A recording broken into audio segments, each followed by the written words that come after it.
Okay. Baba. Magsirain ng linya. Magsirain ng linya. Mama, sakit sa likod ko.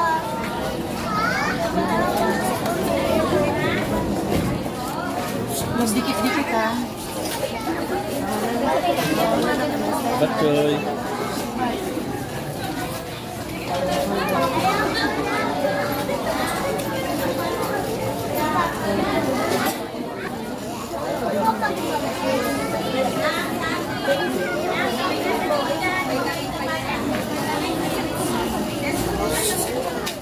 Red, sayang.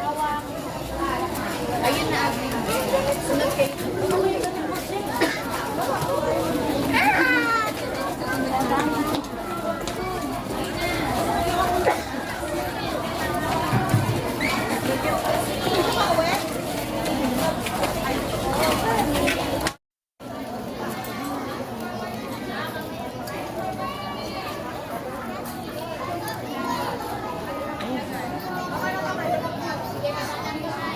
Eh, bawal daw dyan.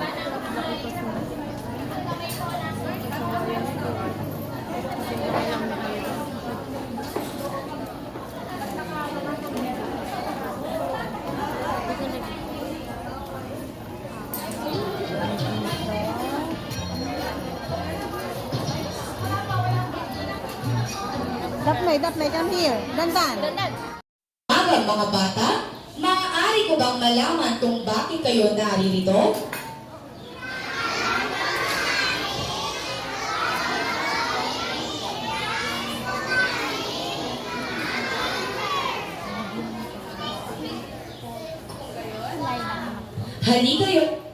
Hinto kayo sa Ituro niya sa inyo kung nasaan ang mahiwagang bituin. Sa 2, 3, lakad patagda na! Kaliwa, kanan, kaliwa, kanan, kaliwa. Kaliwa, kanan, kaliwa, kanan, kaliwa.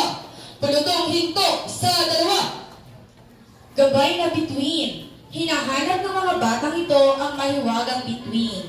Nais nilang maging twinkler at nais nilang malaman kung paano.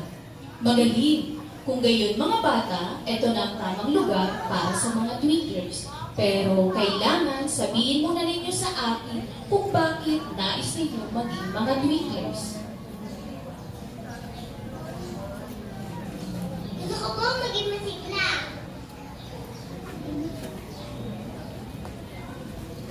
Gusto ko po maging mabait. Gusto ko po maging matulungin. Gusto ko po makapagbigay ligaya sa aking kapwa. Kung gayon, hali kayo at tingnan ninyo ang mahiwagang bituin.